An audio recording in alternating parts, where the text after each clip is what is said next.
If you have peers or friends who do you know that registered for today's webinar, please kindly let them know that we are going to start our discussion this afternoon.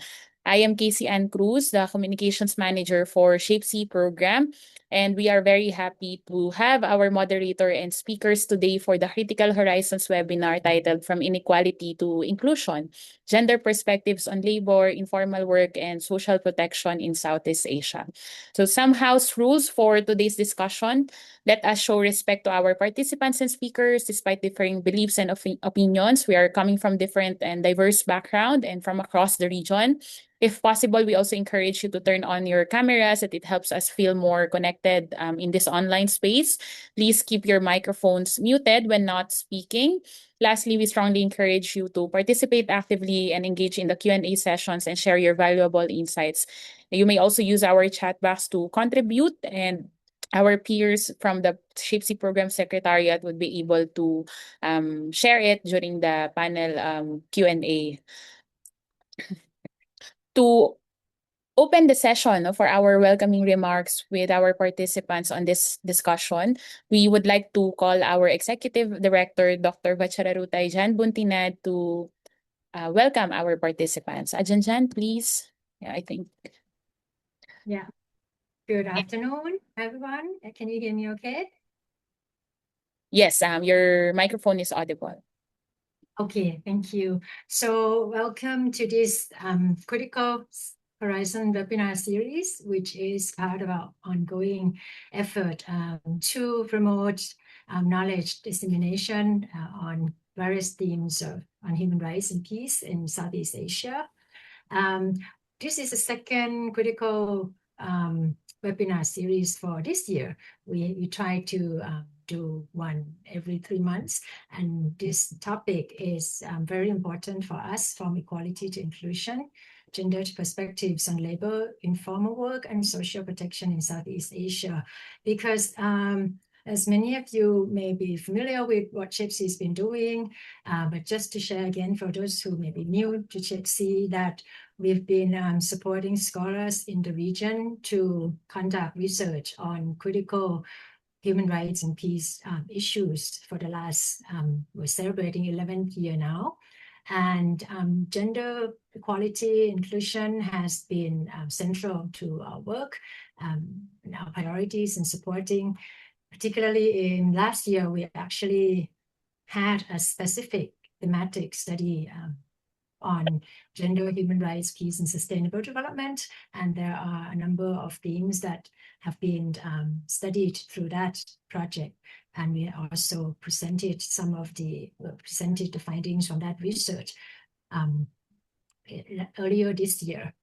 And I believe we have also our speakers today who will be talking more on the research on this particular issue on labor and informal work. That is part of also the thematic study that we had before.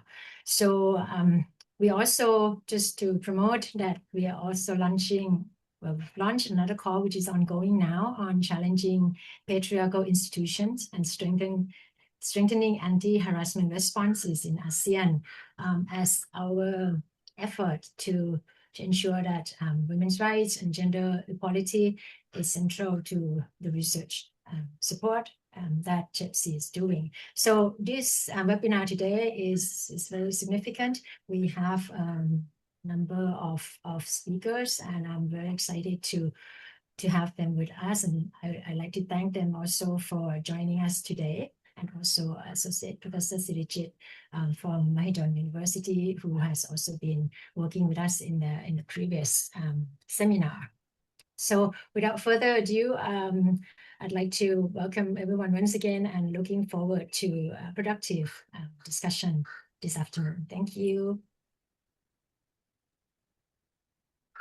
Thank you, Jan, for that welcoming remarks. And interestingly, we've been reading some of articles from the ILO that has been published as well. And it also says that across Asia and the Pacific, women perform nearly 4 times more unpaid care work than men, accounting for around 80% of all unpaid care work hours in the region. And hopefully, in the discussion this afternoon would shed more light on that. And we are also delighted to be joined by our moderator this afternoon. We have Associate Professor Dr. Sirijit Sunanta. Dr. Sirijit Sunanta is Associate Professor and the Chairperson of the PhD program in Multicultural Studies at the Research Institute for Languages and Cultures of Asia, Mahidol University, Thailand. She holds a PhD in Women and Gender Studies from the University of British Columbia, Canada. Her research spans gender and migration governance, intersectionality and global mobilities, the political economy of care, multiculturalism and everyday cosmopolitanism, and the politics of food, identity, and the global economy. Her current research project focuses on gendered labor within the Thai wellness tourism sector and the sense of belonging among single Myanmar migrant men in Thailand. For those who want to also access this webinar, it's available in our website and is currently recorded. Let us give her a round of applause, our moderator, Associate Professor Dr. Sirijit Sunanta. Thank you very much. Can everybody hear me okay? Yes, Ajahn, your voice is audible.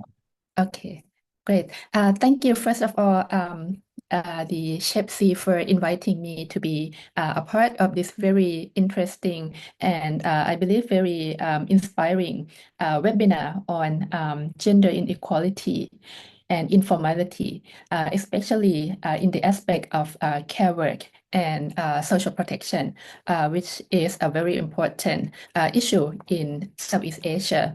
As a moderator, I will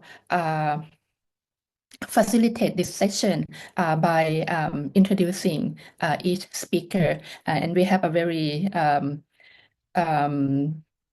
interesting panel consisting of panelists, speakers who will present their work across different contexts in Southeast Asia.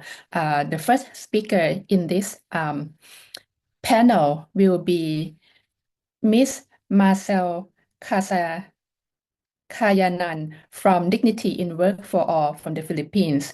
Her presentation will be followed by another speaker, Miss Veronica Ishwin Nayu, again from the Dignity in Work for All, the Philippines. And after that, we will have a video presentation by Miss Tanari Jaruprasit from the Southern Riders Association and Rider Network. And that will be followed by another presentation by Mr. Sahid Hadi Pusham. And after all the presentation, we will have a 10-minute break. And after that, we will follow with the Q&A session where we discuss the topic that has been raised by our presenters. So without further ado, I would like to invite our first speaker, Ms. Marcel Kayanan, to please present your research. You have about 15 to 20 minutes to present.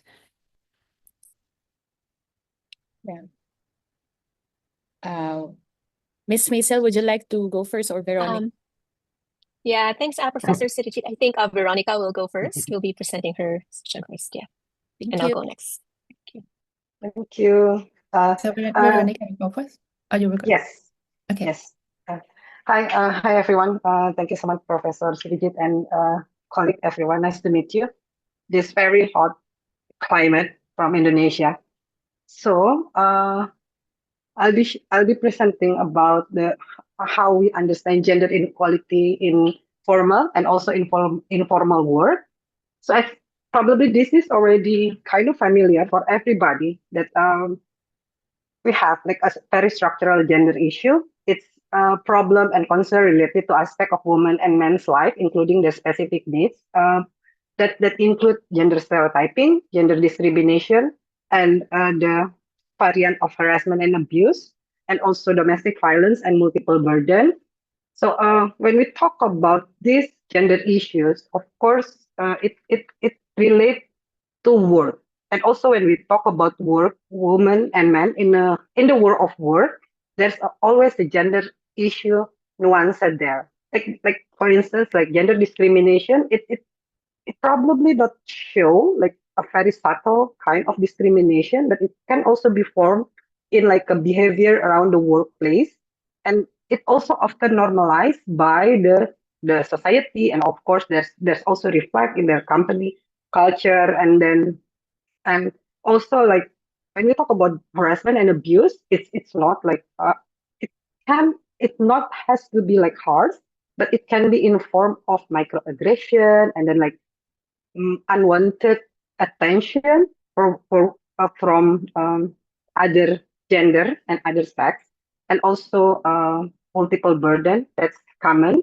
Like women who are work, they often have like multiple burden in the society, in the family, and also at work. So this the gender equality is like unequal distribution. And of course, at the workplace, it also includes reward. Like women worker often less rewarded by the company. And during this webinar, I believe we're gonna talk about we also gonna talk about unpaid labor, as in care work and domestic work, and then job segregation, health and safety, and also we're gonna talk about the legal protection that women have. So when we talk about gender inequality, that's basically the thing that drive work inequality and gender issue in the world of work. And it's not always because of gender itself, not because women solely women, but like not it's not individually, but it's contributed by many factors like nationality, class, disability, race, and also above the individual context of a woman, there's also a social context where sec now, uh, where there is an institution, attitudes, different power dynamic, and then social construction, social order, privilege, and also capital. And there's also like more systemic that can contribute to women oppression. That is class, race, religion, sex, gender, and age. So when we talk about gender inequality in the world of work, we have to see like layer by layer. That's the woman itself. It's not solely about that person, but there's a lot of factor that is contribute. Okay, how this has happened? So how is the work inequality happen? Of course, we know that it's the social, the patriarchal, but it's based on the system itself, the work system. Uh, we have to see like who create the system of work.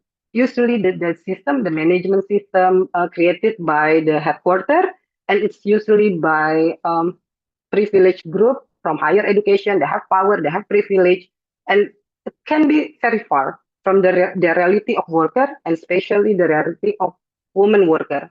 And then when the system created, when we talk about formal work, usually the system were created uh, to comply to a certain standard from like the ILO standard, from the buyer standard, from the industry standard. So most of the system, when we talk about gender equality, oh, because it's mandatory by law, it's mandatory by the buyer requirement, oh, it's mandatory now by the industry. And then when we talk about, and Pakipatay this nga is, card ng batch. sorry, Smiled and danced. Suddenly noticed.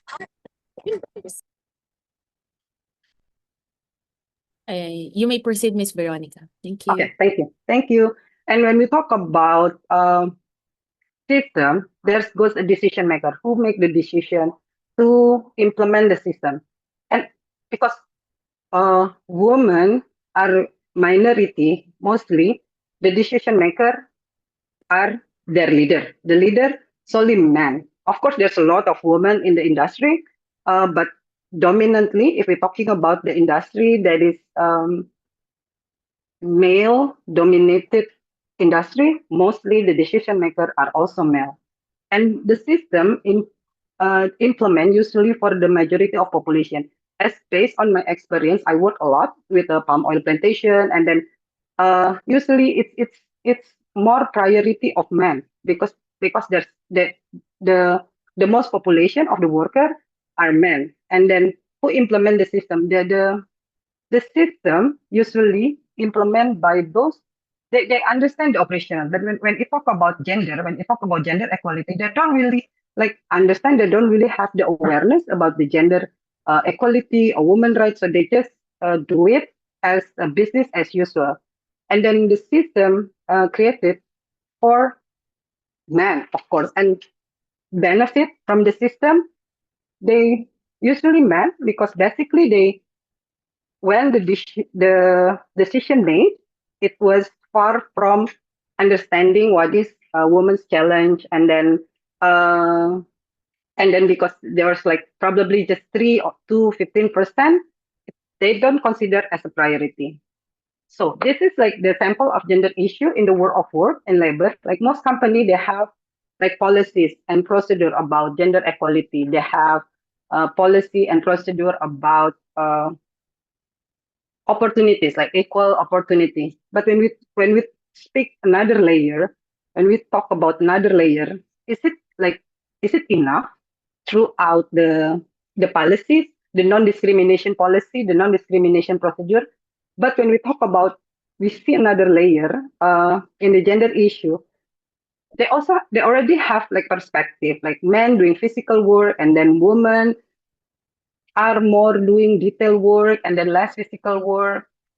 And then when we look another layer, usually men are in the work or job division that is can earn more money. They can have like equal basic salary, but with like in a plantation, women usually have harvester, and as a harvester, they can earn more money throughout. They call it like premium. If they can harvest more, they can earn money. Where that is not the case for women worker in the plantation. They usually just okay, that is your work and that is your earning. That's it. You cannot have additional money or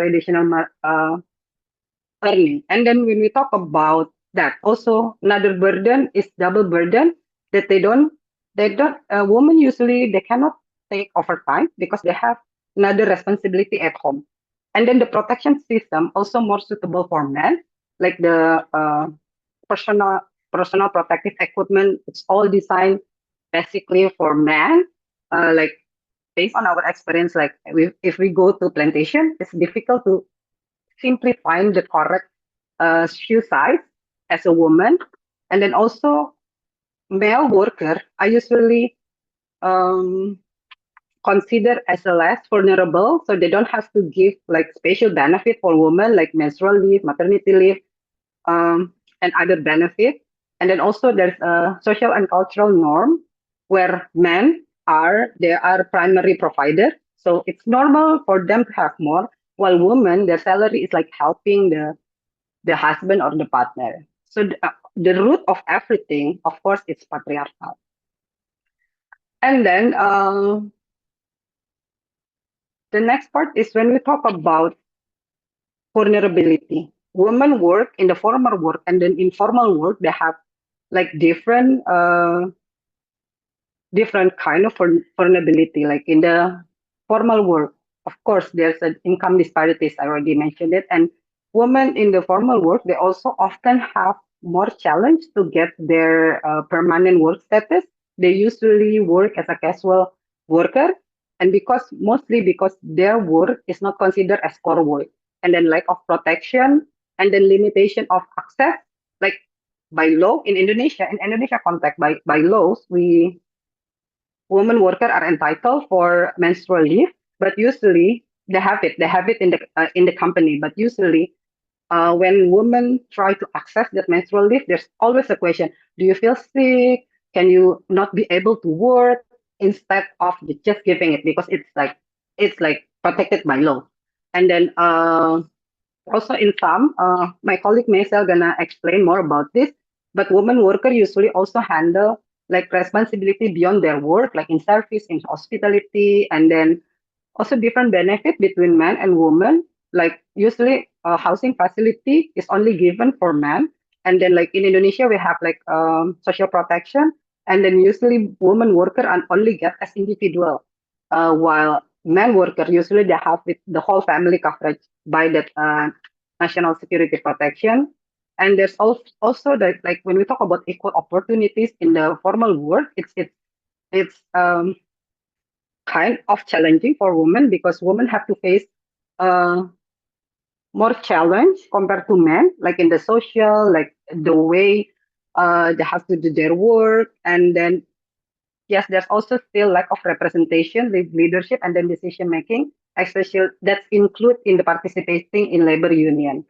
Well, in informal work, uh, they are basically women in informal work. They are more vulnerable because usually they don't have contract of, and without contract they are usually underpaid and no benefit, and there is no off day guarantee. And then of course they also don't have like social security because they don't have contract. And then they usually work flexible, which when we talk about flexibility, it's also contribute to vulnerability. Like you have to work whenever you are needed. Um, that include the care work in informal work. And then usually women from poor family, they are potentially uneducated, and they only able to access informal work. And like when you are a woman and you are a single parent, they usually just take whatever job available because you have to provide for your children.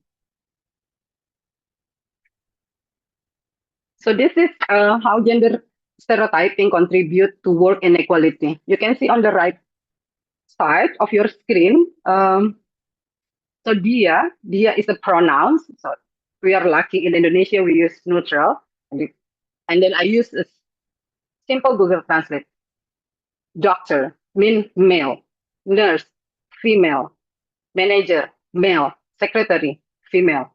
So this this is not only algorithm, but also how the world of internet is also sexist and then very stereotyping. Where when we talk about like doctor, oh, it must be a male doctor.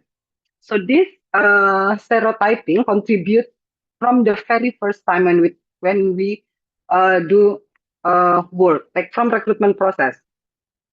Usually the recruitment process is based on stereotyping instead of merit, and then also wage and benefit, as I mentioned before, and also protection. And then there is like very less likely that woman has like assessment for what they need in the world of work. So basically, they just do the assessment without considering what specific need for women and male.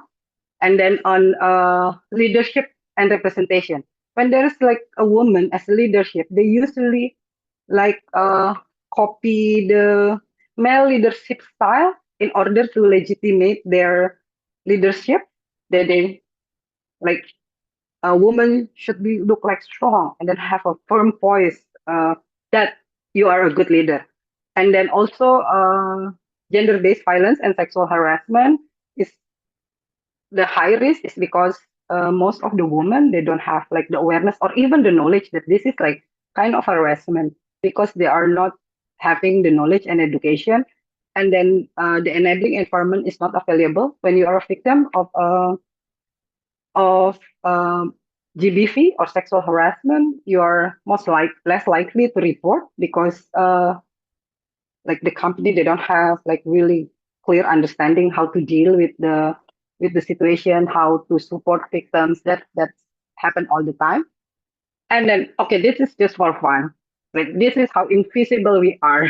So when we a criminal must be man and robber must be man. So how we see gender issue is never a standalone issue. It's never about one woman. It's never about a woman itself, but it's intertwined and intersects one to another from the social identity, class, age, gender. So when we talk about gender, we have to use this lens. That is woman issue are linked one to another, and then uh, understanding the interwined dimension of gender issue, we have to use it across relevant factors that is contribute to that to how it is happen. Okay, I believe that I only have several minutes, and then uh, how to how to overcome the gender issue is by intersectionality. that reflects specific rights, needs, and perspective of a woman, of a person discriminated against on the basis of sexual orientation, gender identity, race, ethnic group, person, and then that's where, as a advocate, as a scholar, we have to like challenge ourselves, challenge your privilege. Is it like really, really correct, or try to see beyond the surface? So this is how we plan to eliminate the gender equality. First is to eliminate all the barrier and then give space for women workers to express their needs, expectation, provide women specific needs, and then fulfill women worker rights. And the list can keep going as we understand that gender issue is evolving.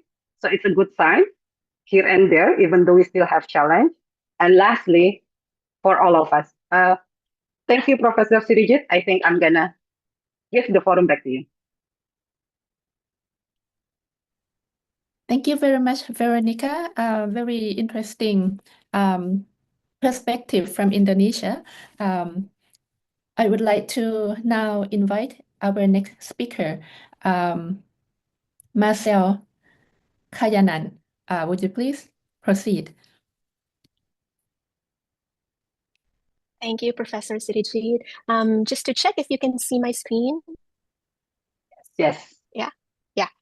All right. Good afternoon, everyone. Magandang hapon. Thanks to, first of all, Shape C for inviting me to this webinar. It actually gave me a reason to change into something nice today. So good start to the week. So yeah, let's just get right into it and continue the conversation. Veronica talked a lot already about looking at labor issues from a gender perspective. But for my session this afternoon, it will be a continuation of that, but we'll focus on unpacking the intersections of care and work, right? Looking at the impact of a care work to other forms of work. But before I start, let me just give a quick background about our organization, Dignity in Work for All, or DIWA. We're actually a labor and human rights organization, and we work within the business and human rights space.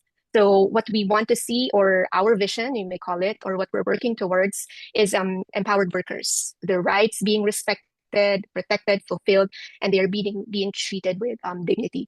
But in order for that to happen, and what we also want to see are businesses and companies that are able to identify and address, of course, human rights issues happening in their own company and in their own supply chain as well. So what does that mean? That means if you're a European or American brand, but your factories are in Southeast Asia, or you're a Southeast Asian brand and your factories are in China, for example, because that's also possible, right? It's still your responsibility to know how the workers in these factories are being treated, because in the middle of these businesses and supply chains are the workers. It's basically labor. So so I just want to add that, because it's important to understand that we are coming from that perspective, and that is the perspective that we carry when we look at care work, right? Okay, so when we talk about care work, we usually the conversation usually start in three places. First, of course, is the paid care work. So these are your nurses, your professional caregivers, your domestic workers, your elder care and child care professionals. In the Philippines, we have we call them barangay health care workers or village care workers. And all around Southeast Asia, you have your daycare workers, of course. So basically, this is the paid part of care economy.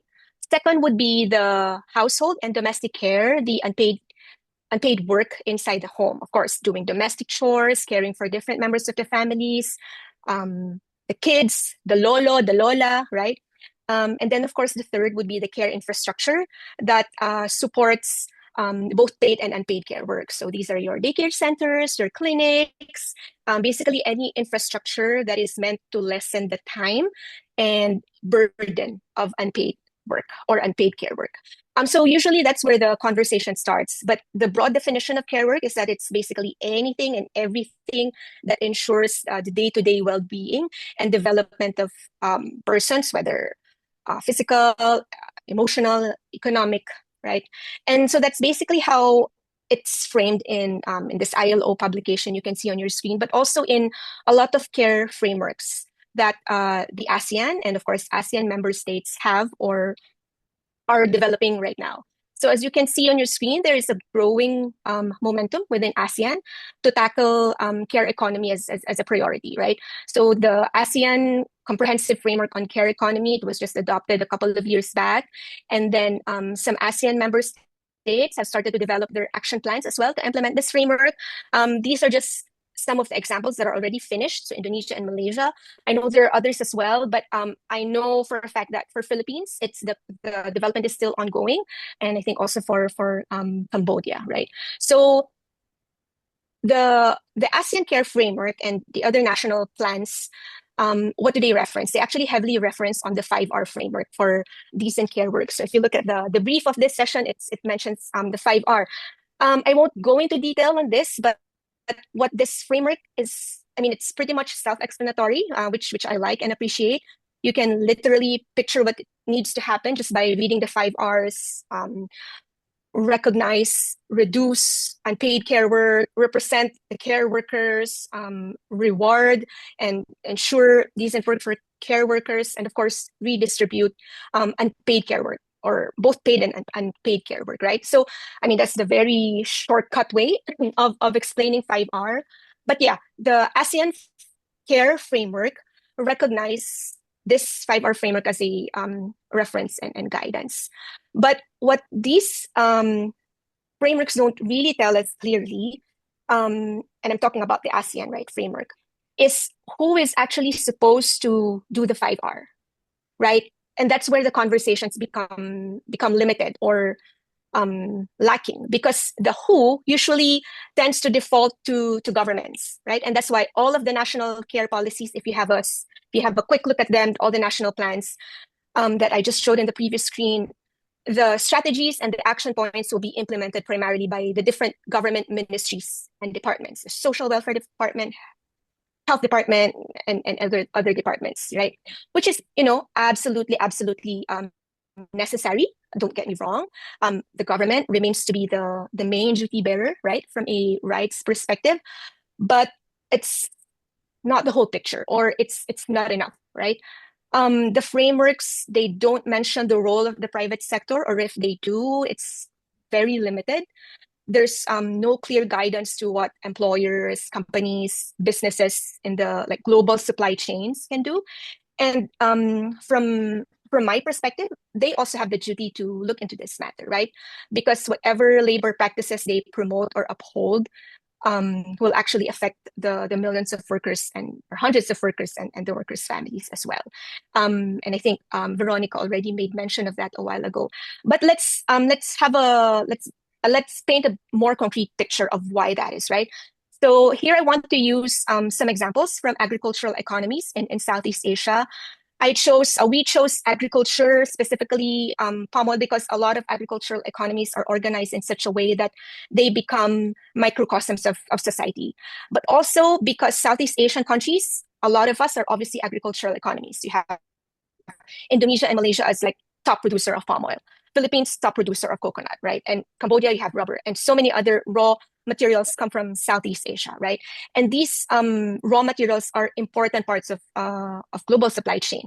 I mean, we might not know it, but the shampoo that you use every day, your cooking oil, or your favorite bar of chocolate, before these gets consumed by us, they go through the hands of hundreds and thousands of agricultural workers. And when you look at the human rights conversations in these industries, palm oil, coconut, and other agricultural industries, anything about care and their link to other labor and human rights issues, they're not part of the conversation just yet. So yeah, so this is an example. What you can see on your screen is an example of a palm oil plantation community. You can see this, I guess, both in Indonesia and Sabah, Malaysia, because within the plantation itself, you have, of course, the trees, the estates where the palm oil trees get planted, right? But inside that plantation area, you have worker housing. You have your social services, the health clinic. You have a daycare. You have a religious institution. In this example, it's a mosque, and they even have like markets inside, schools even, right? So this setup of a plantation is very common in Southeast Asia. So what happens is that when a palm oil plantation hires a worker, the worker is incentivized to bring their whole family because housing is provided, like Veronica said a while ago. And even if only the men in the family is the formally employed, the whole family can still go there and live there. So which means, the company policies and programs, they shape not just the workplace dynamics, but also the whole self-contained communities function in this kind of setup. So yeah, in a bigger society, right? You have all these different institutions, healthcare, religion, schools, daycare. They're all separate. They all function separately. But in a plantation setting, they are linked under the same company, and they follow the same company rules. They have the same company values. So that's what's unique with this kind of setup, and is a good example of the link between care and work. So yeah, so let me just give you some, quick rundown of what we usually see. This kind of setup, care jobs in plantations actually reflect the wider trend where caregiving and healthcare related occupations are overwhelmingly feminized. I mentioned three key infrastructures: daycare, schools, and health clinics. And the pattern in the jobs here, without a surprise to anyone, is that it's very gendered. Most of the nurses in the clinics are women, daycare staff, they're all women, majority of the teachers are women. I mean, as Veronica also said a while ago, it's not as if the company targets women only for these jobs, right? Or only hire women for these jobs. But a lot of factors also affect this pattern. It could be because of the unrecognized bias or preference towards women when it comes to hiring for these positions, and the same kind of bias towards men for positions like security guards, right, or drivers, right? But also the applicants, the workers themselves who apply for these jobs, for these care-related jobs, are also mostly women. So we see how ingrained gender roles are not just in the company, but also in the people as well. It affects the kind of jobs that they apply for also. The next one would be, we also see that aside from the care-related jobs or paid care work that are mostly done by women, and this is where it gets a little bit interesting, is other women workers who occupy jobs not specific to providing care, the admin staff, etc. They end up performing tasks that are, voluntary, right? Let me give you some concrete examples. You see a daycare staff, a female daycare staff brings bed sheets to wash, and they do this after work hours at home. Or a good example also would be like if there are guests in the guest house, there are visitors, and there is no specific job for a guest house caretaker. They usually ask a female cashier or a admin staff to take care of the visitors, right? So it's supposed to be under the spirit of volunteerism, but we know that when something is voluntary, it's unpaid. It's often unrecognized. But actually, these tasks are highly necessary and important, right? So the question is, why is it always women who end up performing these additional tasks, especially the ones that fall within the realm of providing care, right? Next one would be overall, paid or not paid, women just work more hours. Again, this is not a shock to everyone. We had a comparison, like a daily mapping of work between daily life of men and women workers. And we just saw that women, in terms of plantation work, it's roughly similar between men and women workers. But when you look at childcare and domestic labor, obviously women work way more hours. And if you add it up, it will be like 3 to 4 hours more work for women, right? Again, it reflects like what is happening in the bigger society. And then other layers of vulnerability also impact care work. And here, I would particularly like to flag two contexts.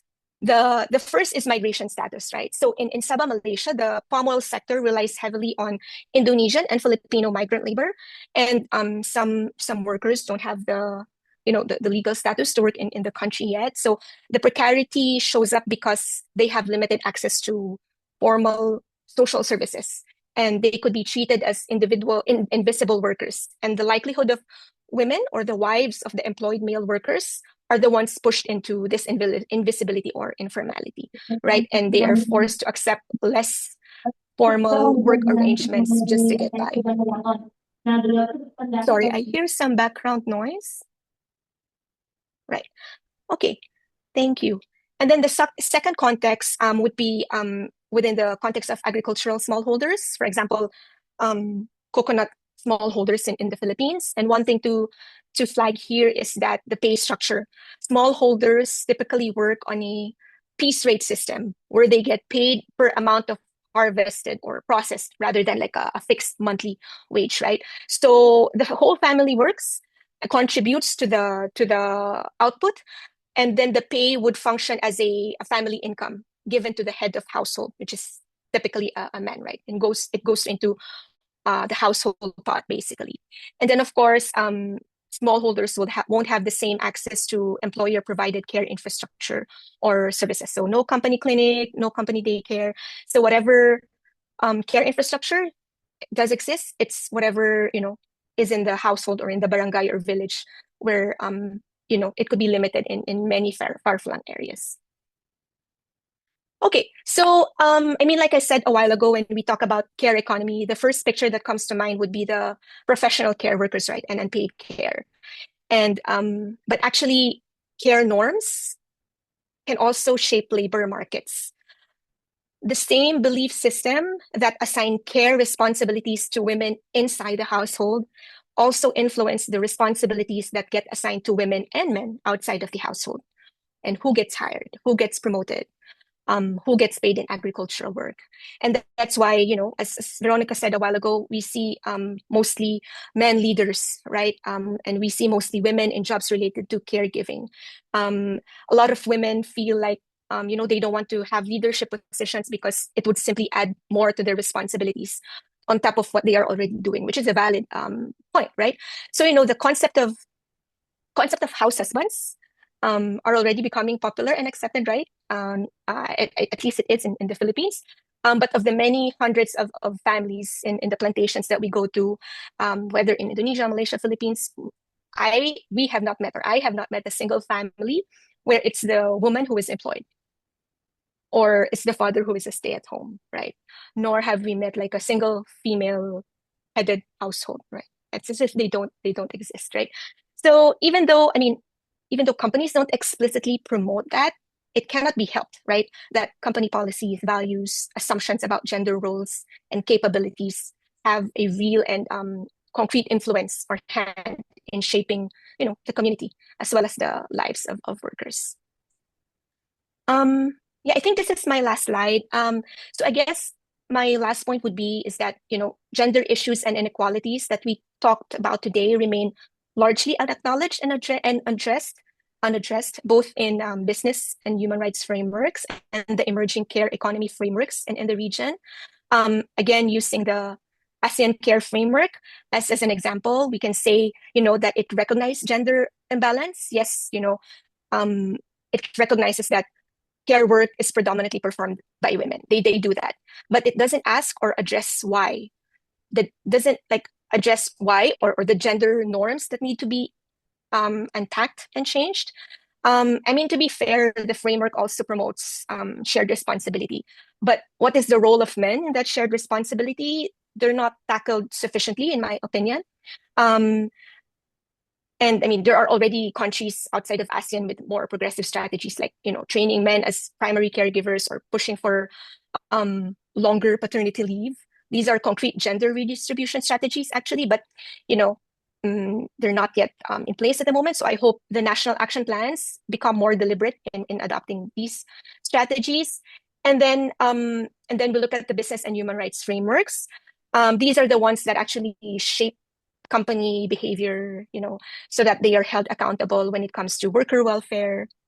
But in our many years of work, care work, and its gender dimension, it's simply not part of the conversation yet. So we need these conversations to start going beyond giving government mandated maternity and paternity leave benefits and start figuring out other ways to address issues that are rooted from social norms, from structural inequalities that shape how care and care work are valued, right? And shared, or not shared for that matter. Yeah, so the limitations of these two different set of frameworks, basically all of the issues that we discussed today fall into that gap. And this is something that we think is missing and remains invisible. Yeah, I think that's it from me. Thank you so much for your time. I hope I did not go way beyond 20 minutes. Thank you so much. Thank you so much. Thank you, Marcel, for your presentation, and it's very interesting the way you bring care into the framework of social life. The gender division is there very clearly. The feminization of care work is there very obvious. And thank you so much also for introducing us to the 5Rs framework under ASEAN, and I'm very much looking forward to further discussion about how these 5Rs will be implemented. I would like to update the program a little bit. We will not have the video presentation for today, but instead we will proceed to our next speaker, Mr. Sahid Hadi. I will now give the floor to you, please. Okay, thank you, Ajahn Srijit. I would like to share my PowerPoints.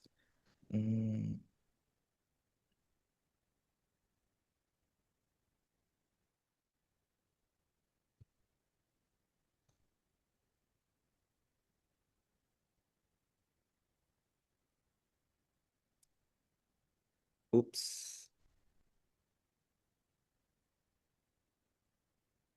Can you see my PowerPoint? Not yet, Sahid. Not yet. Okay. And now, is it Yeah, there? visible. Okay. Okay. Thank you so much, Ajahn Srijit. And first of all, I would like to thanks Shapsi for inviting me to this opportunity. And I would also like to greetings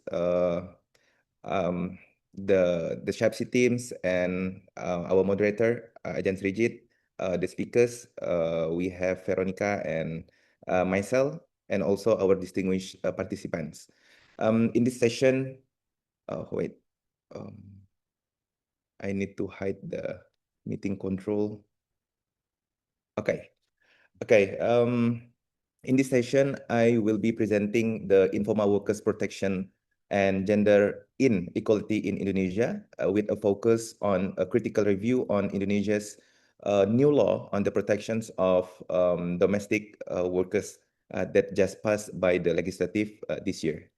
But before we discuss into the legal article and also the macroeconomic statistics on the issue of informal workers in Indonesia, I would like to invite everyone to look deeply at a case of Sulastri.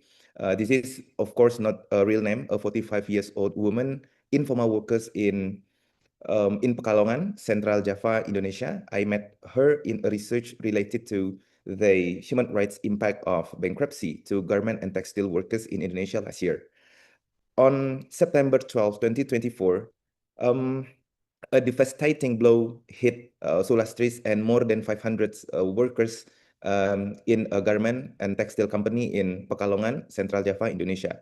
The company where she had dedicated her life since 1996 was declared bankrupt by the commercial court.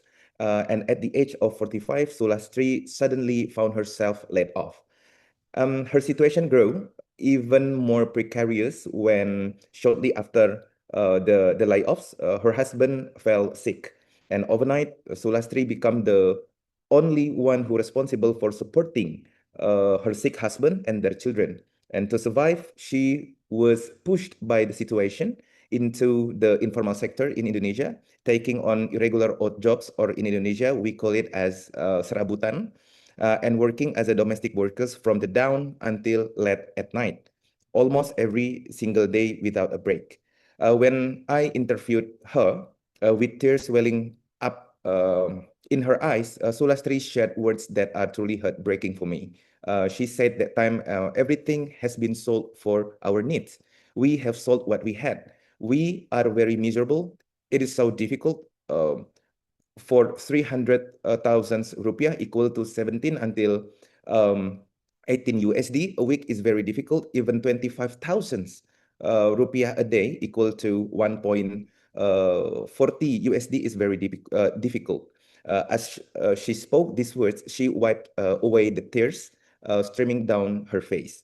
The story of Sulastri, for me, is a portrait, a living reflection on the realities faced by millions of informal workers in today's Indonesia.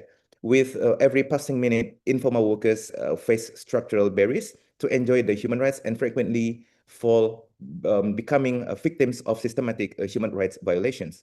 The informal workers in Indonesia fundamentally characterized by a total absence of the social safety, social safety nets, and health protection. When economic shocks or sudden layoffs occur, like what is happening to Sulastri, informal workers have absolutely no cushions to fall back on.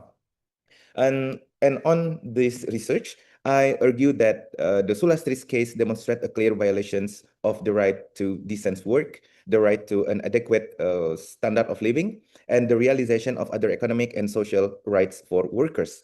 Furthermore, if we deconstruct this situation through an intersectionality lens, for example, we can see that the gendered vulnerability Sulastri's experience as a female informal workers does not exist in a vacuum. This vulnerability multiplies and creates a domino effect.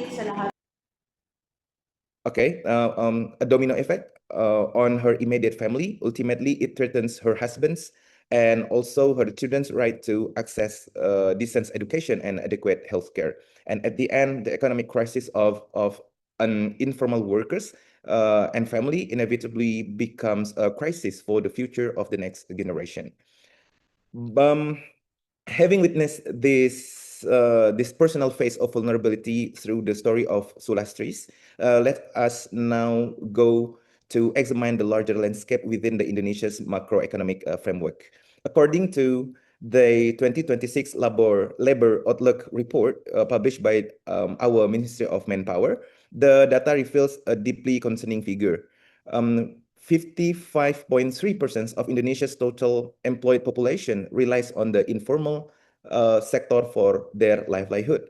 If we trace the timeline from 2019 to 2025, the percentage of informal workers in Indonesia has consistently remained more than 55%. This is a major red flag actually for our economy. Why? Because as explicitly acknowledged by the Ministry of Manpower itself in the Outlook, the informal sectors in Indonesia is defined as an employment segment characterized by low wages, vulnerability, and a severe lack of social protection. And more than half of the human pillars of this nation's economy stand on a fragile foundation. And also, when we look back at 30 years ago, specifically from the 1995, in 1995, the share of the female worker in the informal sectors was already at a critical level at approximately around 65%. 3 decades later, years go by and political regime changes, a lot of law established. That picture remains virtually identical still, with women dominating the informal worker at around 63.33%. This proves one critical point for me. Over the last 30 years, there has been no meaningful, or we can say serious structural intervention from the government to break this cycle of gender inequality within the context of work in Indonesia. And this long-term stagnation forces informal workers, particularly women, into a severe lose-to-lose situation. They must compete in an incredibly tight market, working under high demands with zero pension funds, no legal safeguard, and highly restricted access to basic needs. Furthermore, we can see that female workers must face wage discriminations and the double burden. Statistically, women earn lower wages than men in Indonesia. Yet, at the same time, they bear a significantly heavier burden, unpaid domestic responsibility at home. And I would like to suggest a term that I call "my wage is not always mine." When a female informal worker become a mother, for example, her already how to say it, minuscule income is never meant for herself alone. That wage must immediately be stretched to absorb the economic costs of supporting her children and her family independently, like what is currently happening with the case of Sulastri, for example. Caught in this vicious cycle of a heavy domestic load and unequal pay, government policy support for working mothers in the informal sector is also virtually non-existent there. Through this slide, we can conclude actually that the labor inequality in Indonesia is not only an economic problem, but we can see that it is a matter of structural gender injustice perpetuated by the absence of responsive policy. And the next question is about where is the law while all of these crises are happening? If we go to the architecture of labor law in Indonesia, the root of the problem becomes immediately visible, actually. Our primarily legislative umbrella, we call it the law number 13 of 23, on labor, was designed from its inception with a strict formal sector bias. Every single instrument on the right protection, the wage guarantees, and also safety enforcement within this law applies exclusively to those in formal employment. For the millions of workers in the informal sector, there is no explicit and formal legal basis protecting them. Consequently, this regulatory vacuum has left the vulnerabilities of informal workers completely unaddressed by the policy since 1995. And ironically, the situation is further compounded by the reality within the formal sector itself, actually. We can pose a reflective argument here that if the formal sector, which already possess a protective legislative framework, is worsening, what can we expect from the informal sector that has no legal protection at all in Indonesia? Let us go, for example, to the empirical data from the World Justice Project Rule of Law Index, specifically regarding the labor rights indicator for Indonesia. The data reveals a consistent and alarming regressive trend, actually. In 2021, for example, Indonesia's score stood at 0.64 out of 1. Throughout 2022 to 2024, this figure stagnated and dropped into 0.63. And then in 2025, our labor rights protection score further deteriorated to 0.60 out of 1. This data actually serve as an undeniable empirical proof that even within sectors that is fully covered by the legislation, the enforcement and protection of workers' rights are actively degrading year by year.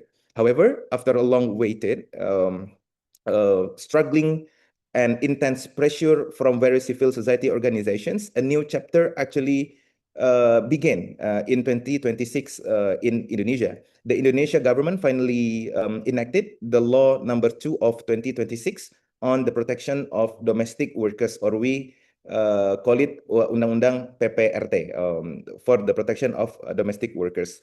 But the question is that, of course, these legislative milestones must be appreciated as a historic step from the government, because for the very first time, the state has granted a formal legal recognition to domestic workers. But the question is the arrival of this new regime of the law number 2 of 2026 really capable of addressing the root causes of vulnerability and gender inequality faced by informal workers, particularly women? Or does it just introduce a new kind of illusions of protection? And this is a very brief introduction to the law.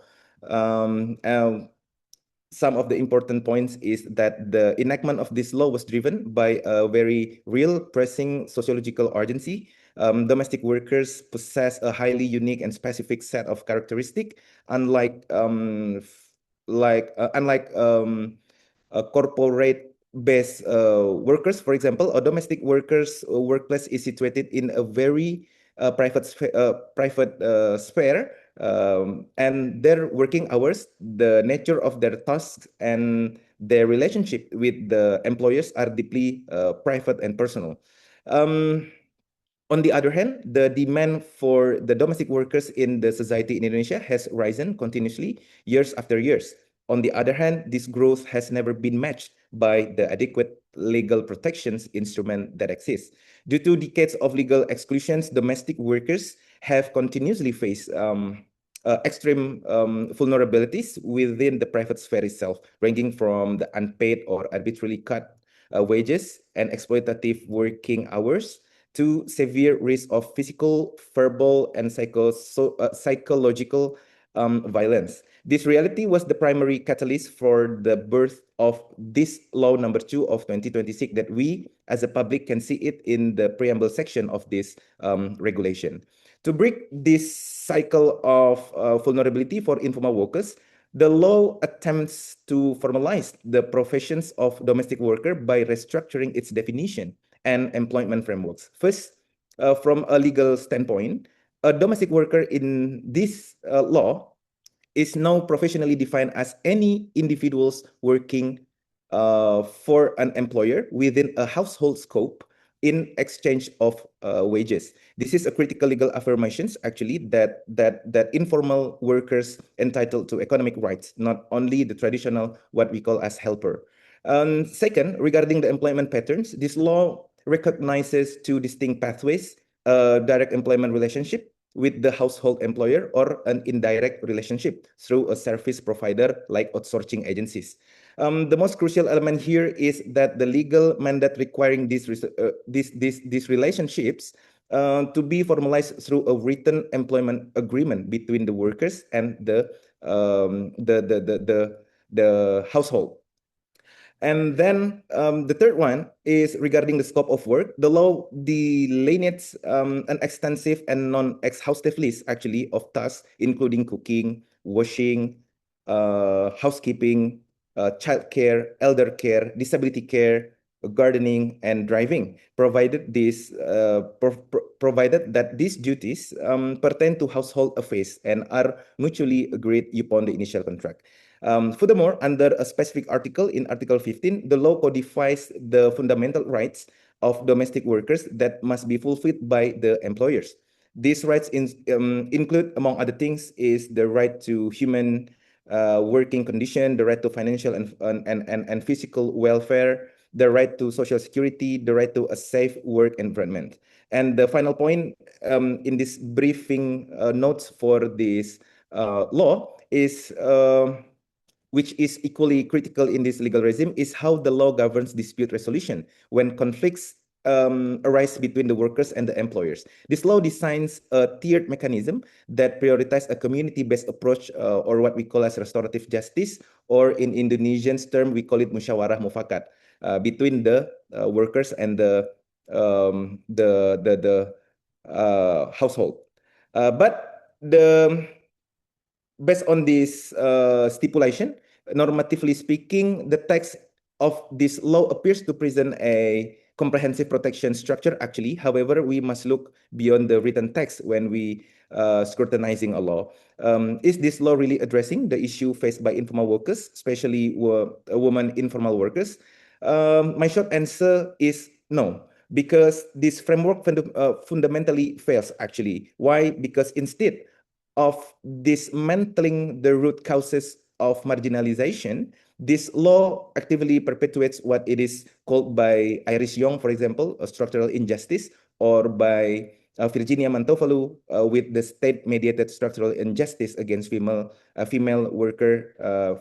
domestic workers.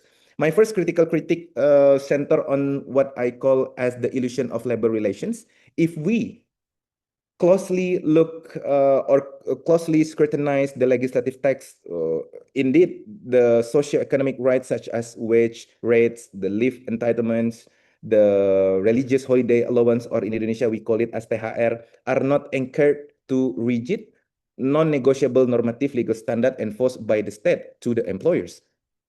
Instead, the law defers this critical protection entirely to an instrument term agreement between parties. For a purely normative standpoint, agreement sounds like democratic and fair, actually, but from a sociologically, this is a dangerous illusion, actually. How can the state outsource the standard of human welfare and human rights to workers to the mechanism of private negotiation like that?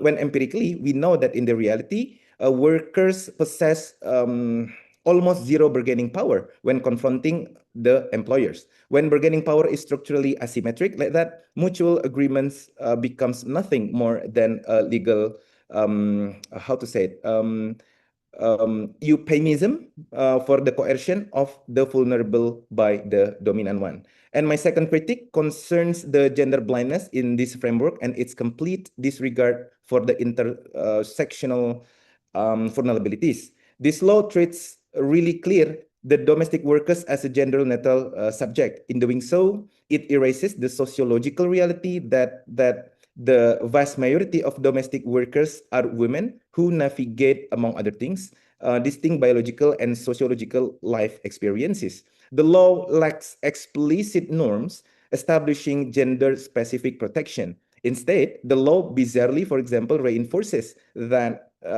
absolute control of the employer, granting the employer the ultimate authority to approve or deny a worker's request for basic leave, for example. This is no longer merely an employment framework, but for me, it is an institutionalization of private domination, legitimized by the state. And furthermore, the note is that the legislation turns a blind eye to the economic realities of feminized poverty by this how to say this regarding the financial double burden for a woman informal worker. There is no statutory clause guaranteeing fair equal pay for equal work. The law ignores the sociological fact vividly. For example, it's treated by the Sulastris case at the beginning of our discussion, that the wages of female informal workers often carry a heavy independent financial responsibility. Their wages are rarely spent on themselves alone. Rather, they serve as the only one who responsible for supporting their family and their children. This statute also failed to provide any enabling factors that would allow women to break free from this cycle of structural poverty. And and perhaps most fatal flaw within this regulatory regime lies in its dispute resolution mechanism. The law designs that mutual consensus or musyawarah mufakat as the primary avenue for justice. Philosophically, consensus building can only bring justice if and only if both parties involved in that agreement are equal standing from the outset. Yet, in employment relationship like the domestic workers and the employer are structurally unequal in both economic and social status. Delegating dispute resolution to mutual consensus like that, for me, further mediated by local administrative actors as well, like the neighborhood heads, or we in Indonesia call it as RT, RW, who also often lack of human rights and gender responsive training or perspective, will only entrench this power imbalance. And consensus in this specific context does not produce justice at all, I think. It rather legitimizes the economic dominance by the employer. This is a classic manifestation, actually, of state omission, wrapping a structural value in the narrative of local wisdom. And I think it has been 20 minutes for me. For this very first session, I just want to provide my critical review on the law, whether it contains a very specific way to address the situation that informal workers in Indonesia, especially women, face today or not. We can go with discussions to find out how should we go with this state-mediated structural injustice. And I would like to give the floor to our moderator, Ajan Sirijit. Thank you so much. Thank you so much, Sahid, for the very interesting case of domestic workers in Indonesia. This is a very important area we should look at because domestic work is considered one of the most vulnerable people in the workforce. They are not fully recognized as formal workers, and they have their own unique characteristics that make them more vulnerable than other groups of workers. And you also provide the development of legal mechanisms that are designed to protect them, but there are, of course, promises and shortfalls at the same time, and that is something to be discussed further. Now that we have completed our 3 presentations, may I ask the organizer what we are going to do next? Are we going into a break, or are we having another activity before the break? Yes, thank you, Ajahn Sirijit. Thank you to our panel speakers. We have here the screen share for Menti. May we encourage our participants to log in through your mobile phones or through your desktop or laptop to join the Mentimeter.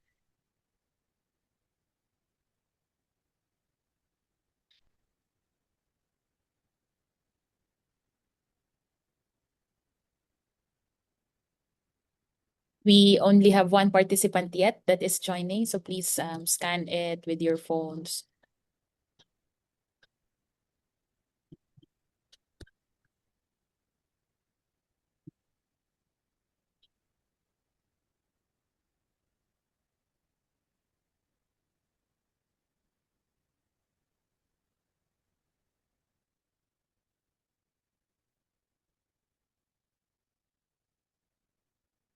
Okay, we had a very good discussion this afternoon. Before Ajahn Sirijit proceed with the question and answers, we want to ask first, what is one action or policy you believe is the most important to advance gender equality in labor and social protection in Southeast Asia? Could also go beyond with the policy. The 5R framework has been discussed earlier. Which do you think in your own context as well, in your respective countries, are important or most essential?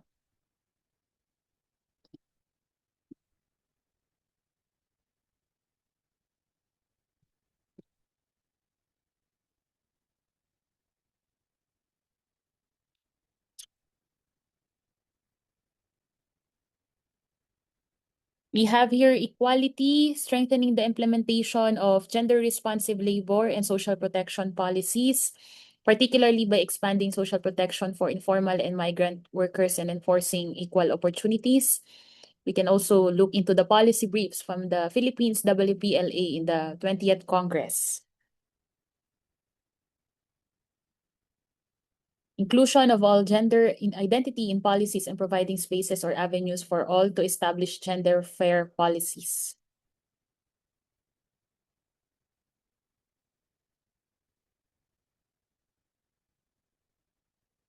Addressing the gendered facilitation of care work, both through a comprehensive care policy and through transforming gender norms that continue to attribute care responsibilities among women, awareness of policymakers, approve SOGI-SC in the Philippines, recognition of the contribution of care work in running the economy. There are already good laws in place. It's a matter of implementation. I think we have to empower watchdogs too, like the civil society, the academics, sharper analysis of social protection and care-related policies and action plans. We also have access to healthcare services. Just implement what's already there, exactly. Equal pay, investing in women and women capital. Inclusion in all gender, the rights to care work and care equal pay and benefits. Uplifting women equipping process in SME field. I think it's also important, the definition of labor, because it also, what was shared by Ms. Veronica, it's really important, the nuances on language, how stereotypes are also implemented in online algorithm. Yeah, there are very good questions here. The Shapeshift Secretariat will also be coming up with the webinar proceedings that we're going to share, both online and in our spaces, learning spaces. For the next question, sorry. In one or two words, what comes to mind when you hear the phrase gender equality in work? Yes, most of us have our own experiences in the workplace as well, or we know the policies that or programs that we should also be enjoying but are not, we cannot access all of this. It says unpaid care work, no discrimination, unequal pay, biases, yes, definitely. Because even before the workplace, no, it also starts within the household, the patriarchal beliefs. Okay. Unfair. You have unpaid care work, deprivation, yes. Stereotyping. And I think the discrimination aspect, as much as also that we can assert our rights, our labor rights, it's important that it's also observed well, no, and properly implemented by the employers and as well with the duty bearers, the government. No childcare facilities, weight of workloads, balance, maternal penalty, underrepresentation, glass ceiling, no promotion, labeling. Yeah, even the reviews, no, the quarterly reviews of the employees, for example, are really important. No enabling environment. Okay, thank you for sharing. For the last question, which topic from today's webinar would you like to learn more about? And this will also help ShapeC and the Secretariat for our further programming and the research thematic areas that we are working with. Recognizing and valuing unpaid work, more of that topic to be discussed. We have improving social protection systems, rights of the informal workers, gender-responsive labor policies, women economic empowerment. These are all related, as you also observe, even in the human rights space, labor rights are, we need more discussion of labor rights and how it is gendered as well. Improving social protection systems. So it's good to see that these two topics on improving social protection system and gender responsive labor policies are of the interest of our participants right now. Okay, so with that be all for the Mentimeter. Please, for those who haven't answered yet or shared their insights, you're very much willing. I'll now give the floor to our Ajahn Sirijit to facilitate the question and answer. Ajahn, please. Thank you. In the program, I have this 10-minute break time. Are we going to have that, or are we going straight to the question and discussion section? Yes, I think, Ajahn, we can proceed at least as a shorter break, which is we can make it 5 minutes. So our participants could just get coffee or go to the toilet. Thank you. Good idea. So let's take a 5 minutes break and then we see each other later. Thank you. If you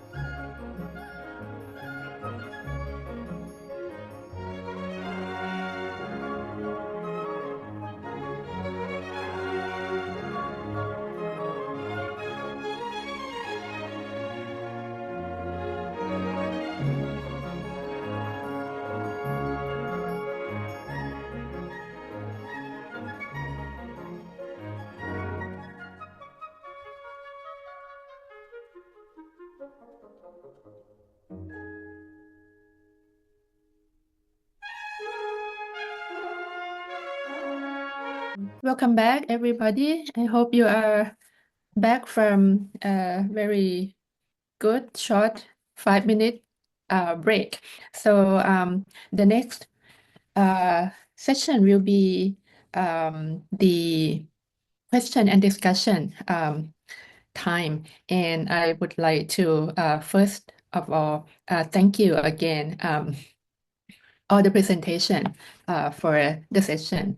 And I think all the papers are aligning quite well in terms of looking at gender inequality in the realm of work, both in the formal and in the informal sectors of the work and employment. And the most striking feature that is shared in the three papers are probably the importance role of care and the feminization of care.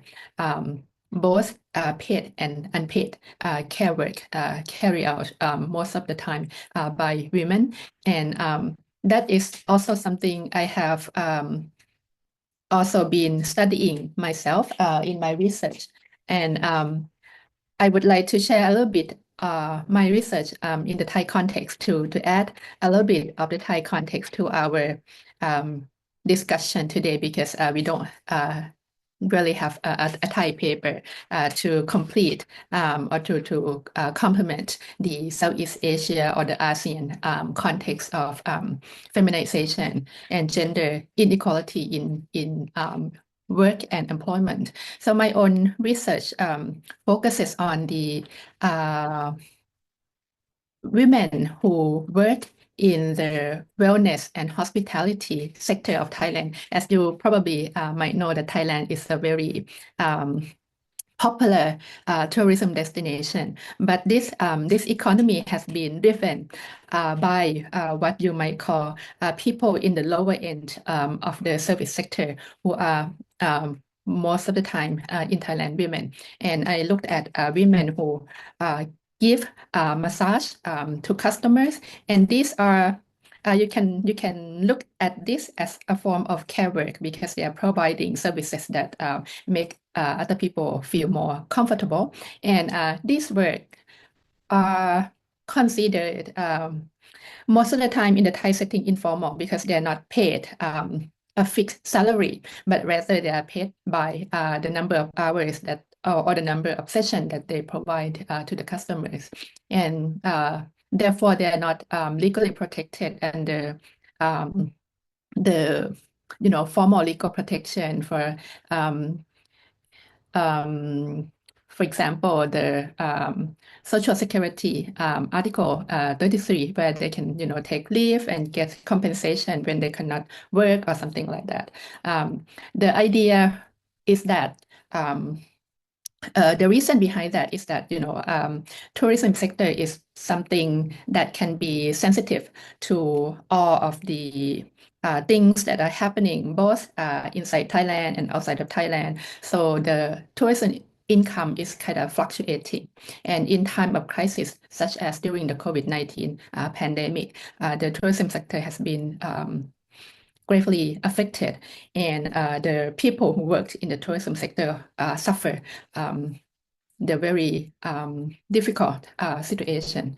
And the idea why tourism workers in the lower end workers in the tourism sector are employed informally is that, because of this very uncertainty of the nature of tourism income, and the employers don't want to carry the risk themselves, so they pass on the risk of uncertain income into the worker. So they choose to employ to pay the worker by hours instead of by fixed monthly income, for example. And I have also seen the intersectionality, something we have already heard in our presentations earlier, intersectionality of class and age in terms of how informal workers, most of the time people who are already marginalized in the society because of low education, or they are probably in advanced ages, and they don't have too many options for themselves. So yeah, that's what I would like to share from my own research, and I would like to now open up the floor for question and discussion for our session today on around the topic of gender inequality, informality, care work, and protection in the context of Southeast Asia.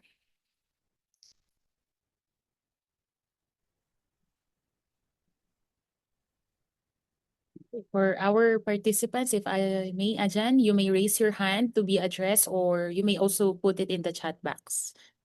You may identify whose speaker specifically you would like to answer. Thank you.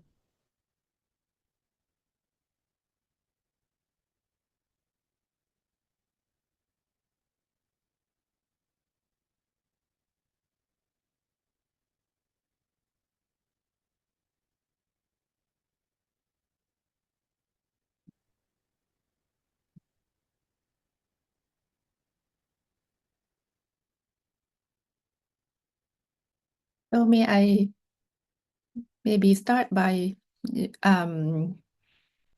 asking if there are no, let me see. Yeah, I think there are some questions in the chat box, right? Yes, Ajan, we have one from Kind. Okay, the question is, based on the interviews I have conducted for my thesis research, many women migrant workers in Thailand share that their priority is simply having a stable job and sufficient income, while equal pay and care work are important issues. Many workers are still facing more fundamental challenges, such as employer not complying with laws and basic labor rights. Business and human rights discussions often focus on large corporation and global supply chain. How can we ensure that these more basic labor rights are protected for workers employed by local business that are outside those supply chains, so that their lived experiences are not overlooked? So this question is for me, I believe. Thailand, right? Ajan, yes, yeah, you may answer this. Okay. I think the question is about the labor protection for people who are outside of the corporate setting, or the so-called the informal people in the informal labor sector. I think that is the big question, because informality in itself refers to the lack of social protection, right? Because they are not in the under the formal employment, and therefore they are not protected by the mechanism that are there for to protect workers. And I think this is a concerning situation in Thailand, because we also have a high percentage of people who are occupying the informal sector of the economy. And I think that the number is over 50%, according to the statistics. And the more concerning situation is that these people are getting older. As you might know, that Thailand has become a rapidly aging society. And these people who are already vulnerable while they are working as informal workers, as they are getting older, they are becoming more vulnerable because they don't have savings because of their irregular income, right? And when you work informally, you cannot stop easily, even when you get older.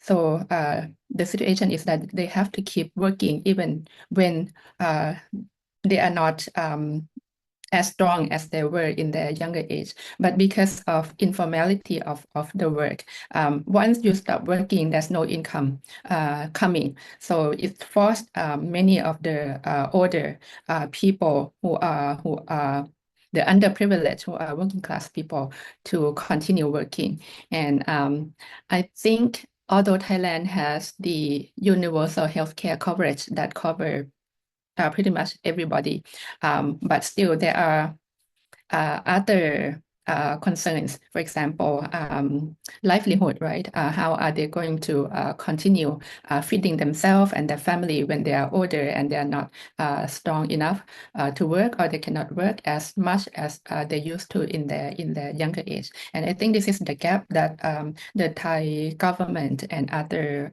related parties will need to address. I don't have the answer right now what they are going to do, but I think this is already at the one of the top priority that the Thai government would have to look into, people who are working informally, and what happened to them when they are getting older. Thank you, Ajan Sirijit. I think Ms. Maisel would like to add something. Please, Ms. Yeah, thank you. And thanks for that question. That actually gives us like a totally different angle to looking at informality also. If I can just share a little bit about this research I've done, and it's involving the recycling industry in the Philippines.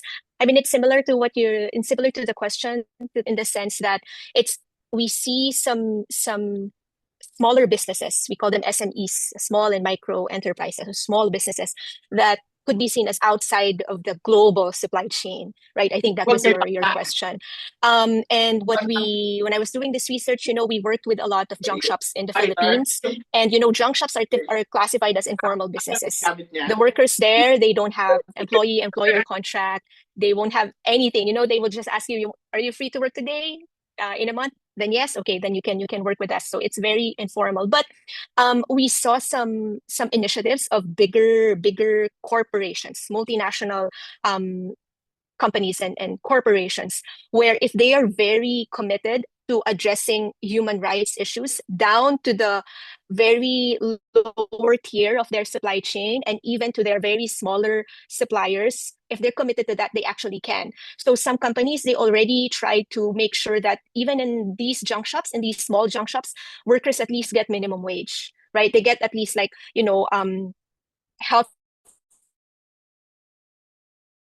and safety though, but at least they make sure that they comply at least with that. And that goes already beyond what is being provided to them before, which is below minimum wage. So even though sometimes we see them as outside of the global supply chain, we can think further and actually ask, maybe they are indeed, so they are still accountable in the situations of workers in these kinds of businesses. Yeah, I would like to add something from Mesa's statement that like supply chain itself is like a very long process. And there is a lot of labor, and of course there's a lot of stakeholder involved.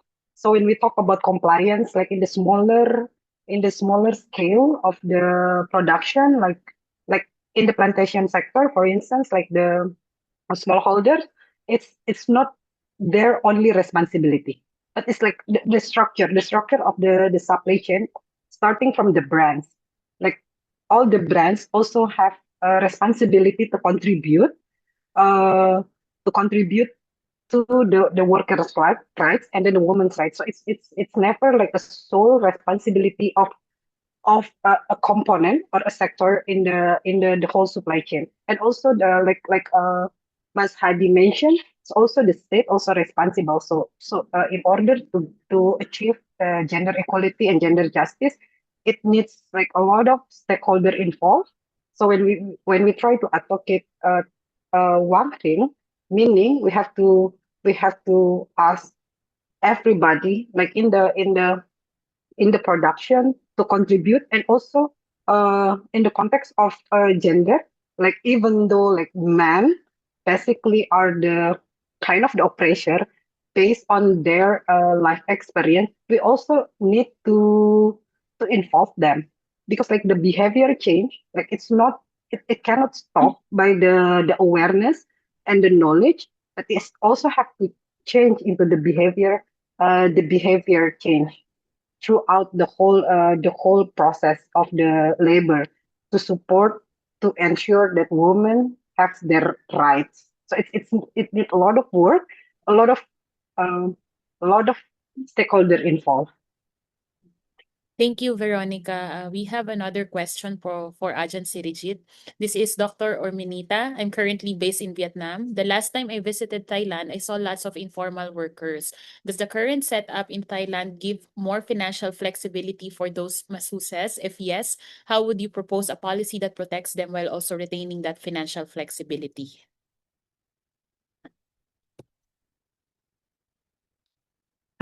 Flexibility is the characteristic of many of the employment transaction in the tourism sector in Thailand, because of its very flexible nature of the tourism work sector, and how can the vulnerability of the workers be addressed. I think this is something all the parties should consider together, and not just the employers or the workers, but also related government agencies. For example, can we maybe imagine maybe a sandbox experiment of trying to implement formalization of some of these informal sectors. Can we motivate some of the, for example, motivating some of the employers to hire the masseuses on a regular basis, and not just being paid by hours and doing extra work like cleaning the venue, closing the doors, cleaning the massage room and things like that. If there are a fixed regulation and fixed hours and also fixed income, will that help? But that will be something to be negotiated among the stakeholders.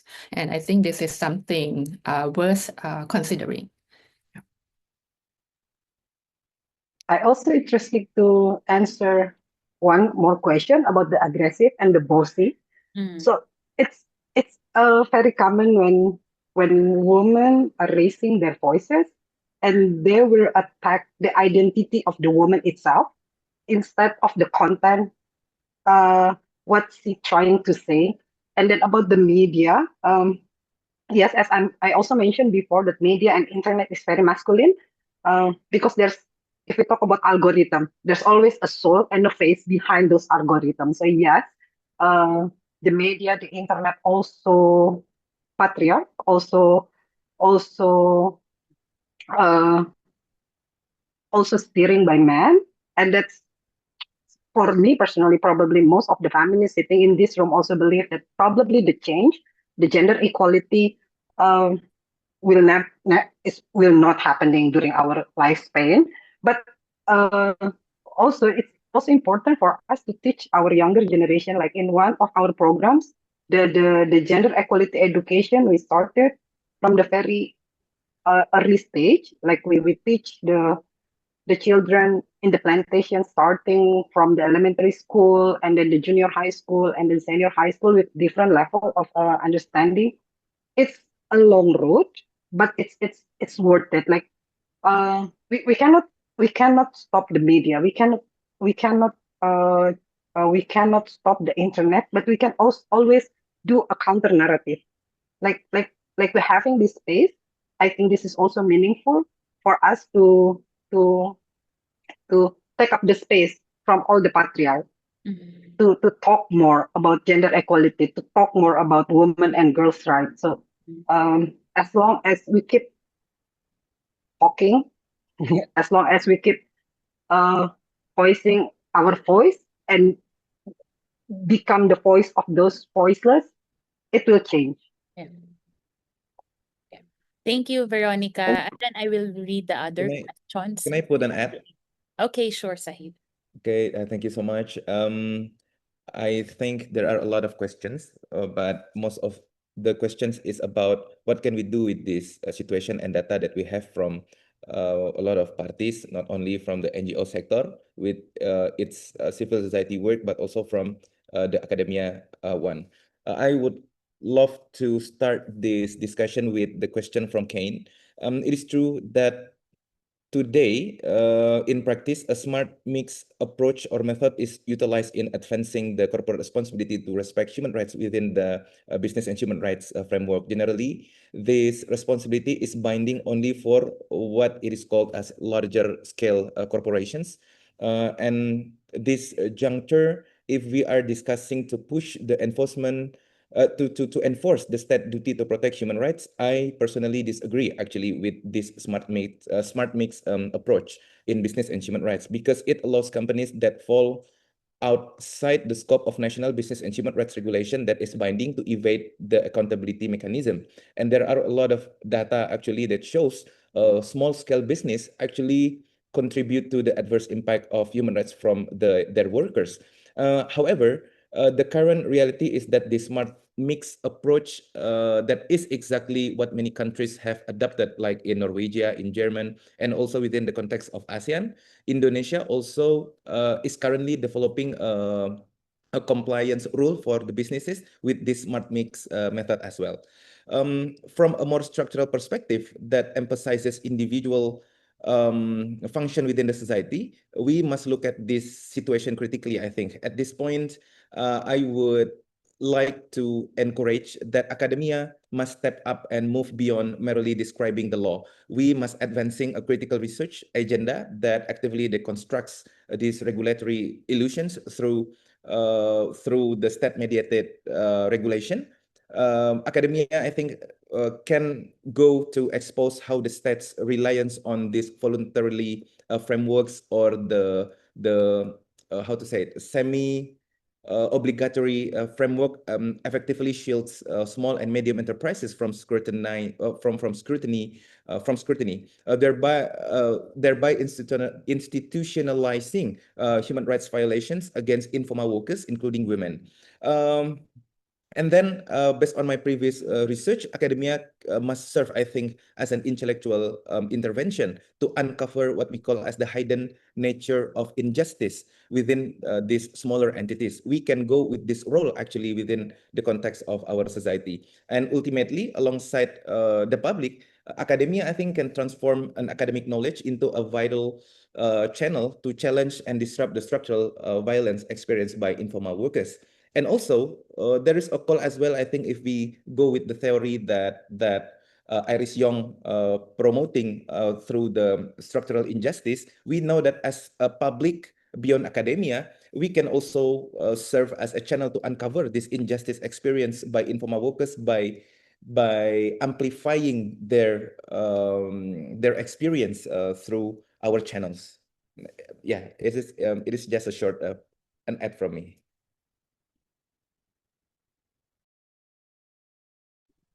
Okay. Thank you, Sahid. There are many other questions. Let me see. Yeah, how have regional ASEAN declarations or mechanism affected domestic policies on informal labor and care economy? Maybe I can quickly answer this. Specific to the care economy and care work, I do think the adoption of the ASEAN care framework in, I think, 2022 was actually good. It's a good development in the region. And the way that ASEAN works, right, is that they give guidelines that are usually high level statements, right, like policy statements. And then it's up to the national member states to implement this and provide the details on how they can actually flesh out the policy statements and do the activity, the programs that can implement the frameworks, right? So it's I say it's a good development, the ASEAN Care Framework. Obviously, we have some, criticisms of how sufficient that framework was able to address some of the deeply rooted gender issues that contribute to inequality in terms of care. But that does not stop ASEAN member states from actually coming up with their own national level programs and strategies that are more progressive. I would say that, right? So it's up to these countries at the end of the day. They could take on a more conservative approach, but they could take on a more progressive approach. And I mean, I did not go through the Malaysia and Indonesia national care action plans thoroughly, but just a quick review on it. The Indonesia action plan alone says more about gender inequality, about the role of men. So that's a welcome development. And that's something that we want to see more. And that's something that, us students, civil society organizations, that's what we need to be part of, those conversations where regional policies are adopted into national policies, because that's when we can, have an influence. Anybody else would like to add to that? Right, and if I may ask further, once the national government adopt the ASEAN 5 Rs, how do we make sure that they make it real in the real world, the implementation side of it? They may, adopt it on the paper, but who Correct. is responsible for making sure that this is happening in the real world and impacting real people? Yeah, monitoring is always a challenge in all of the countries, and that's why we always need to engage with our ministries. But it's also relevant to, I think, one of the questions, Professor Sirijit, in terms of monitoring, if we can quickly tackle that. I think Marvin had the question about monitoring and tracking ESG and ethical business practices, making sure that businesses are accountable and they practice ethical business practices, right? And if I may just quickly respond to Marvin's question, I mean, the first one would be government monitoring by the government, right? That's the minimum. Making sure that businesses, whether large or small businesses, comply with legal compliance in terms of wages, work hours, right? But there's only so much that they can do. There's only like the labor inspectors, they cannot go to every factory. There's no way that they cannot visit all the factories in their country, go to every plantation, and we're not even touching on like sea-based, right? Those that are not on land, the vessels. So it's really impossible. But there are other ways to monitor business practices. One is through the industry associations, right? So in some of the there are some industries that have associations like the Palm Oil Association, the RSPO. You have the Seafood Task Force. So these are companies that fall under these industries. They group together and they set some standards where all of the members should comply, right? And those pertain to ethical business practices. So one way for us to track is these industry associations, they monitor the practices of their own members, right? But what is that to us, right? As CSOs, as students, as regular citizens, right? So we need to engage these associations. We need to make sure that they become transparent with the monitoring system that they have, and it's always a challenge, but it's one way for us to engage with these groups of businesses. And then one way also is as regular consumers, citizens, regular watchdogs, NGOs, we can actually make sure that the businesses that we are interested in, they comply, because the US and indulge me in this. So the US they have a law that all of the goods that enter the US market should be free from forced labor, from unethical business practices, from child labor, right? So the US has that. And you don't need to have a legal case for them to stop a shipment from going into the US. It can be just a report from a citizen who knows that one of the factories in Southeast Asia, they're not paying their workers correctly. You can actually report to the US CBP about this. So it may sound a bit far, but these mechanisms are already in place for us to maybe get organized among ourselves, citizens, and then access these kinds of mechanisms. Thank you. And just to add that the EU is also following suit. So not just the US now. It's actually a global trend already. So it's a good development that we are seeing. Thank you, Marcel. I think you answered the question by Marvin, how we can ask transparency, right, and accountability of business people in the global supply chain. Yeah.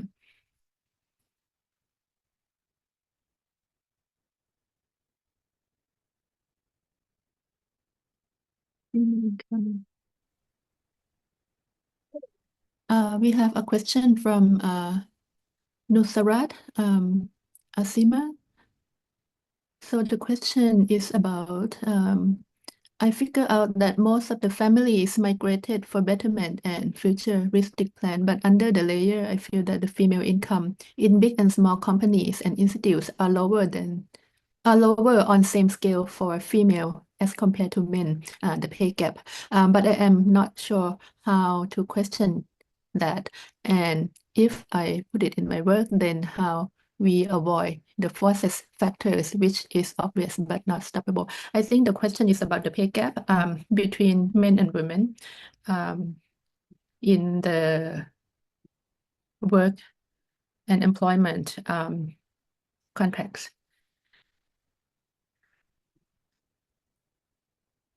Veronica, you mentioned this in your presentation. Would you like to respond to this?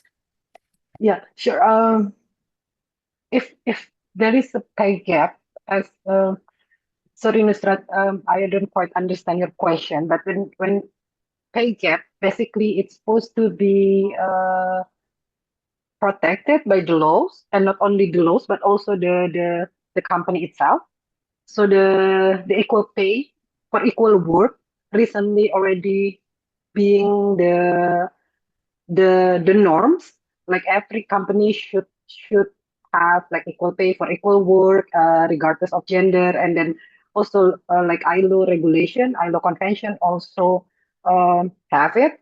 So if you want to advocate that, you can start by using the applicable laws, like in the company, sorry, in the country, and also using the international convention as part of your advocacy. But yes, also we also understand there is some unstoppable factor that can contribute to pay gap. But now in some industry, and then some of most of the companies, they usually already have the equal pay for equal work.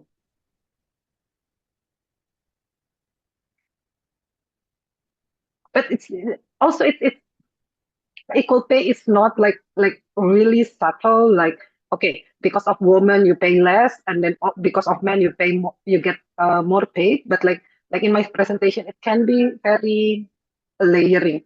Like women, they have like different work compared to men, and then that will cost women earn less compared to men. And it's kind of difficult to advocate, but it can be started. Like giving women like same job and same work first, and then like if because this is like the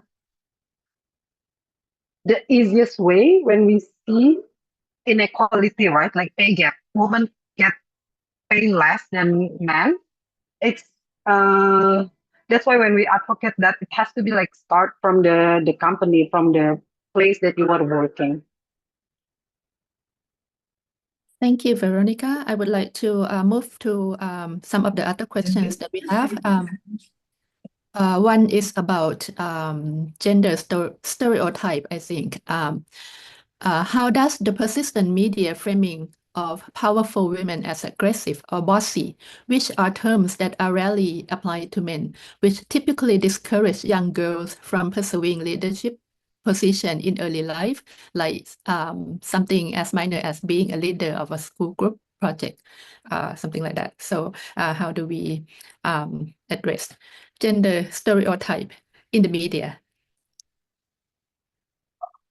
that discourage women or girls from even aspiring leadership role?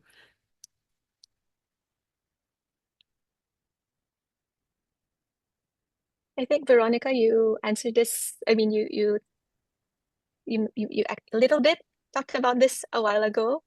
Right. Right? Would you like to repeat what you said? Oh yeah.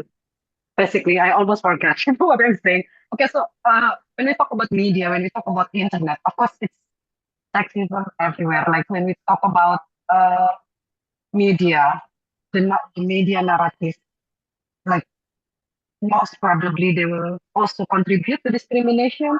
And also there's always like a face, a hat, a soul behind those algorithms in the internet. It's very patriarchal, it's very sexist, and then that's why we need to like keep doing what we're doing. And then for stereotyping, yeah, we believe that gender equality should be start from a very early stage of life, like starting with our household, for instance, teaching our children to be more equal, and also in one of our program in Dignity in Work, we educate children about gender equality from very small, from elementary school and then junior high school, and then we actually have a model on that, and then like never ending, never tired to talk about like share responsibility among peers, among yourself, among your children, and then like it has to be start somewhere, and then each of us can contribute to that. While the media, we can always shift the narrative. We can always shift the narrative of sexism, of inequality to become more equal and then less discriminative. But yes, we have to like take over that space also. It's tiring. It's sometimes traumatized, but we have less choice. But we still have to do that. That's my whole point. Thank you, Miss. And if I may add to that, I think media is now more democratic than before. Although we have, the algorithm kind of bias, gender bias in algorithm and things like that. But women nowadays are also owning their own voices and expressing them through their own media channels. When now in this age, we all have our own voices and channels to express them. So I see media as something less control than before, and for that it can be also a powerful tool as well Yes. for women and girls to express themselves, to express their own thoughts and idea, and to challenge some of these traditional stereotypes. So Yeah, and also internet actually also the new battlefield. Like uh like we already face like in the historically and in the society, and then internet is another battlefield that we can also use. But there also like gender-based violence, for instance, like there's also threat, but it's also like an opportunity for us to speak. There is also the space that we can use to express ourselves. yeah, thank you. And another question is about the situation in Afghanistan, although not in the ASEAN countries, but would anybody like to address or respond to that? What are your thoughts on the impact of Afghanistan's current situation on the rights and opportunities of women and girls?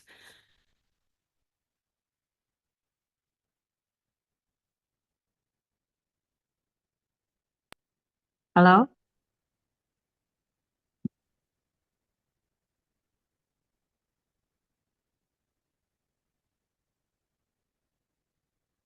I think someone has opened their microphone who wants to